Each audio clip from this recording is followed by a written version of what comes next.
Michael, welcome to the program. Welcome to Sunday Smash. It's a fundamentally different existence for you, sir, because you've got to have hot boards for not only the recruits in the summer and the junior days, but now it's what 5 players is Florida State interested in bringing in the transfer portal. So welcome to the program, Michael. Tell us a little bit, first of all, about your week and where things generally stand for FSU when it comes to transfer portal news.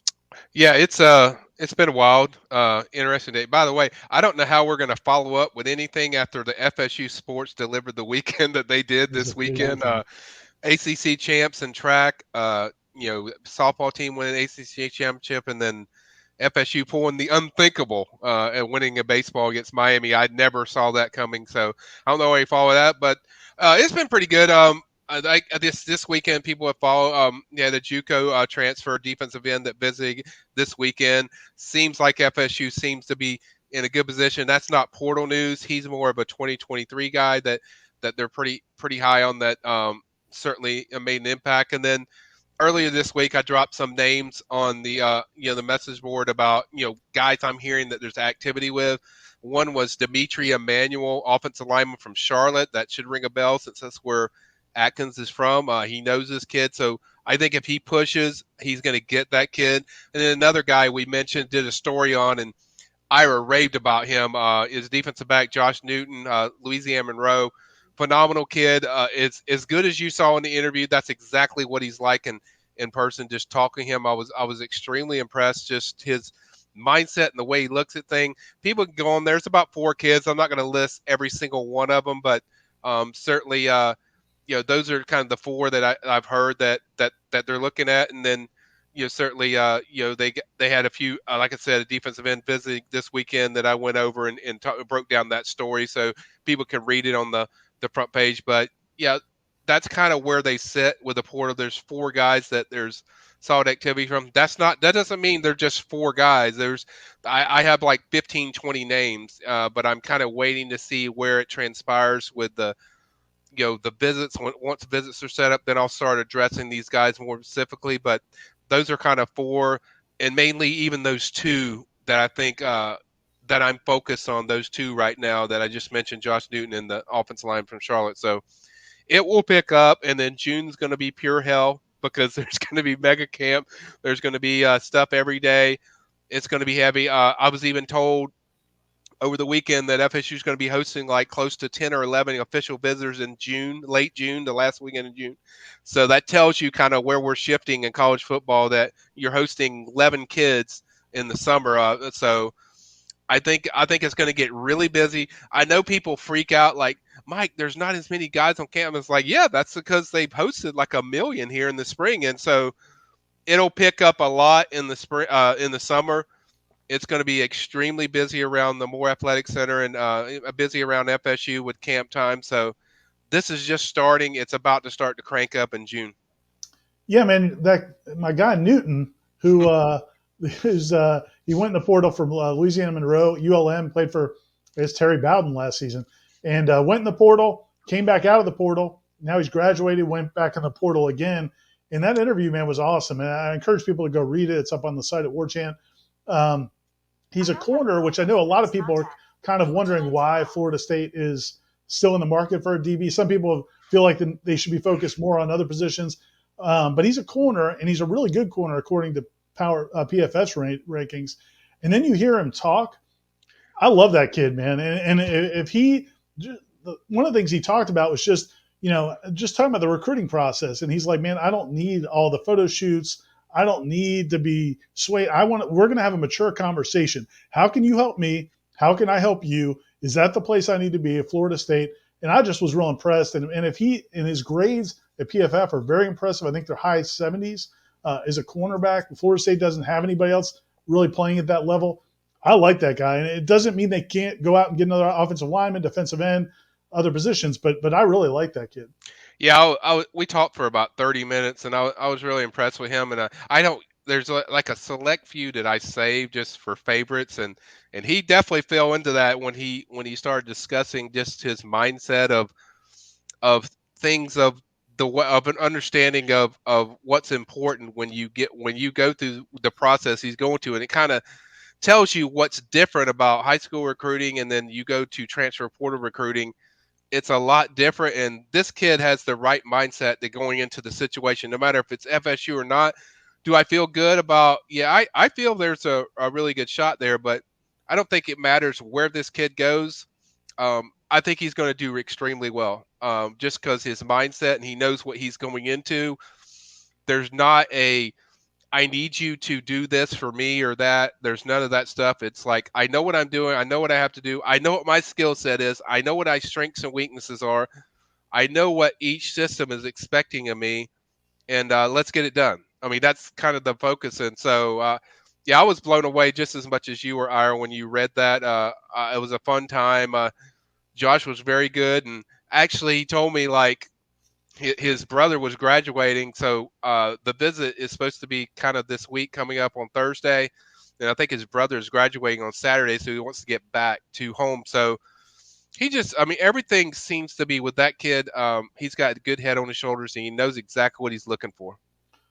I want to ask you one more question about the portal. So when we were over at Amelia Island, talked to Mike Norvell, he said, obviously they've got 4 or 5 or 6. We're not sure exactly how many of the high school guys are going to be coming in. There's the 4 that had signed in February or December or February that should be coming in. 3 offensive linemen and a tight end.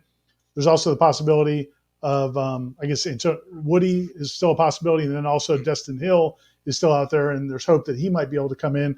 And then, he's looking at 1 or 2 transfer portal. He said 1 or 2 transfer portal guys, and then they may look and use extra scholarships they have to reward walk-ons. Do you think that means that they don't feel as good about what's out there in the portal, like what's available? Or do you think maybe they don't see guys that they can get involved with? I mean, I know you said you're tracking several guys, but that comment was a little surprising to me that he said they may only sign a couple more transfer portal people. I think a lot of us thought maybe it might be 3 or 4. Yeah, I'm not that shocked by it. That's a good question. It's a good point, Ira. I'm not that shocked because they clearly want a DB and they clearly want an offensive lineman. We know those things. Those things are clear. Newton, they clearly want. And then if the right guy comes across, like the Dimitri Emmanuel kid that I covered from Charlotte, they decide to push. They know they can get that kid. So, but I think the other thing is they're after several offensive linemen. And for people that want to know, yes, the offensive lineman is the place that they're recruiting the hardest. They've there's activity with so many guys, but as what I will point out is like, are those guys better than the guys that you already have that they're working with? And so I think FSU feels good about their group. I think they feel good about, if Antovius Woody makes it, is that guy going to be better than us taking a JUCO guy? Yes, that's the way they feel, that they're good. So I think the point is right now, what's in the portal, the guys that I mentioned, those are the ones that they feel better possibilities or activity with. And right now there's not guys in the portal that they're just, I got to have, really Newton's the only one that we know for sure. Like he seems to be the guy that they want for sure, but I don't think it's that surprising. And I think too many fans, like even on our boards, they act like this is the offensive line from 4 years ago. The FSU has to sign 25 guys or get 6 portal guys. I think if you get one more offensive lineman, you're sitting pretty good with what that offensive line is. So I don't think they need a lot. That hey, if there's a linebacker that jumps out to them, just like there was a DB with Josh Newton, I think those opinions probably will change, Ira, on the 1 and 2 numbers. But right now, I could see that 1 and 2 number. That's interesting, Michael. So, one more offensive lineman could hold down the fort for this year. They feel pretty good, obviously, about that class that they signed this year for maybe 2024 or maybe as soon as next year. Do you get that sense, the way they're recruiting the offensive line position for the upcoming class, that they feel pretty good about what could – they just need a bridge, basically, is my question. You think that's how they're approaching it? Yeah, I think they're approaching it, and I think the interesting part is they really haven't gone after another receiver. So it leads you to believe, not to get people excited about the D word with Destin Hill, but it makes you feel like this is a possibility if they're not actively really pushing for guys. I mean, they had a chance to get the Landers kid who ended up at Arkansas today. They had a chance to go after that kid, and I've heard that he was pretty interested in FSU, but they didn't push. So it makes you wonder how good they feel. They feel pretty good about either the receiver group or the fact that they're going to get Dustin Hill, and at some point they feel like Winston Wright's going to come back this year. Right. So they might feel good about that. So I think they just feel good overall with the bridge of their roster of kind of how it's setting and where it's developing into. Yeah, and that's one thing. Sorry, Tom. The one thing I just wanted to say to I think with both of those positions, wide receiver and offensive line, we got to remember that. And again, I'm not telling you should just blindly trust coaches, but we also have to remember that they've got more information than we have, and so they may feel really good about Winston Wright's recovery. They may feel really good about Destin Hill. They also may feel better about that offensive line than we think from the standpoint of going into the spring. The one thing we were all kind of expecting or hoping to see was that Caden Lyles could be the answer at center, and then Bless Harris maybe could be the answer at tackle. Some people, because neither one of those just jumped off of the page in those 15 spring practices, and where we all walked away just being blown away by them, I think people have taken that as that those guys aren't going to be what they want them to be.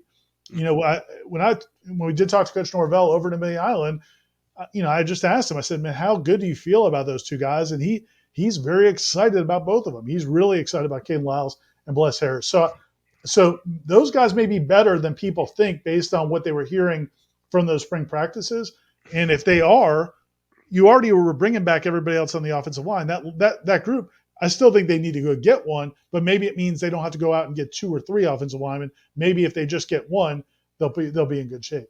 Yeah, I and that's why I say one, because you have several guys that we haven't even seen a lot, like Lloyd Willis, Rod, or there's several guys in there that they're around every day, so they know a lot more than any of us can speculate on, because they're working with these kids every day. They know where the development's going. We know the job that Atkins has done since he's been here in really just recreating this offensive line. And I agree with Ira that you add one more, I think you're in pretty good shape. And they also the thing to remember too is they have more summer kids coming in. Julian Armel is now here. Jalen Early is another 4-star from Texas that is going to add more to see what he can do. His body frame seems to be there that he could help them some. Maybe it might take both of those guys a year to get into it, but there's more guys coming. So just because they don't rave about these guys, or we don't hear, you hear all this stuff, because these coaches see more than what we see, or our or any of our great team guys that do the stuff. I mean, there's stuff that they know about their team that we don't know. So, Michael, it seems like, traditional recruiting might be for another week on Smash, or certainly in the recruiting shows that you have here on Warchant TV. I'll ask one final question for the portal, and then we'll let you go about your Sunday night. Okay. Is it fair to say that the coaching staff is just staying nimble with maybe one more spot for perhaps a graduate, like, for spring semester that might appear in the portal that's not there right now? Because the deadline is passed if you're not going to graduate, but they might be waiting for – there's always a unicorn out there, it feels like, but maybe somebody to pop up in the portal that fits, that might just be completing their undergraduate education in the next couple of weeks or so. Yeah, I do think there is a guy. I mean, there are guys. I think linebacker's a position they're waiting to see. I've talked about a guy that could enter, and if he enters, or if there's somebody that pops out to him, yeah, sure, they're going to jump on that. And as I said, last time I was on here with Aslan, I don't think the NCAA is going to really enforce this unless it's like in June with the immediate eligibility. So I think a lot of teams know that, but I think grad transfers, if a guy pops in there, for those that don't know, grad transfers, they don't have to wait. They can jump right in. They can play. There's no problem. So we know there's guys going to be popping in and out. So yeah, I think they're holding like 1 or 2 spots for, somebody to catch their attention.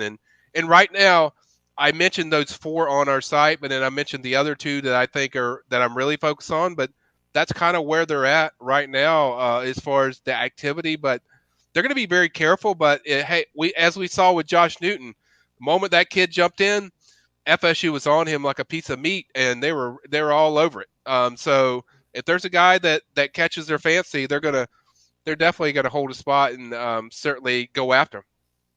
Michael Langston, the senior recruiting and also senior transfer portal analyst at warchant.com. We got to update that business card. Hey, by the way, Tom, Diane was nervous as a cat on a tin roof watching your Lightning last night, and she's excited for you. Told me to tell you congratulations. My Celtics won today, so I'm excited. So Game 7, but I just wanted to tell you before I let jump off that she's a big Lightning fan. So I told her she should text you during the game. So Well, you tell her go Bolts. Game 7s were good to your household this weekend and mine, hopefully. If you hear the screams of bloody murder in the background on my microphone, my wife and our friends, the Linnefelds, are watching the Rangers and Penguins Game 7 downstairs. So it'll get fired up. But, Michael, thank you so much for your help and your insights this weekend, as always. you're going to ask me something, Myra?